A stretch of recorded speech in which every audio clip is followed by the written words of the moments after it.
নতুন করে বাবরি মসজিদ তৈরির ঘোষণা, এই কাজ কি আমরা সমর্থন করতে পারবো? আচ্ছা আচ্ছা আচ্ছা, দেখেন ভারতে বাবরি মসজিদ হচ্ছে, আর আমাদের দেশেও কিন্তু মসজিদ ভাঙা হচ্ছে। এটা জানেন কি আপনারা? জানেন? জানি না। যে যে ঘরানার হোক, যে যে আকীদা লালন করুক, মসজিদ কার? কার? আল্লাহ। মসজিদ আল্লাহর। আল্লাহ বলছেন সূরা জিন অধ্যায় 72 আয়াত 18, ওয়া আন্নাল মাসাজিদা লিল্লাহ ফালা তাদউ মা'আল্লাহি আহাদা। দুনিয়াতে যত মসজিদ সেজদার জায়গা আছে এগুলো কার? আল্লাহ।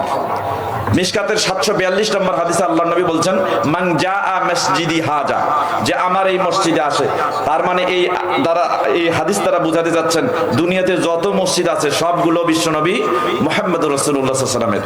আরেকটা হাদিস সহিহ আত-তারগিব ওয়াত তারহিবে 330 নম্বর হাদিস, আল্লাহর নবী সাল্লাল্লাহু আলাইহি ওয়াসাল্লাম বলছেন আল মসজিদু বাইতু কুল্লি তাকিয়িন, যত লোক তাকওয়া অবলম্বন করে, আল্লাহকে ভয় করে, মুত্তাকি, এই মসজিদ হলো মুত্তাকি লোকের জন্য। তাহলে এই দুনিয়াতে যে মানুষ মসজিদে যায়, মসজিদ বানায়, সে হলো মুত্তাকি। অন্য কোন ব্যক্তি মুত্তাকি অবস্থায় মসজিদ ভাঙতে পারে না।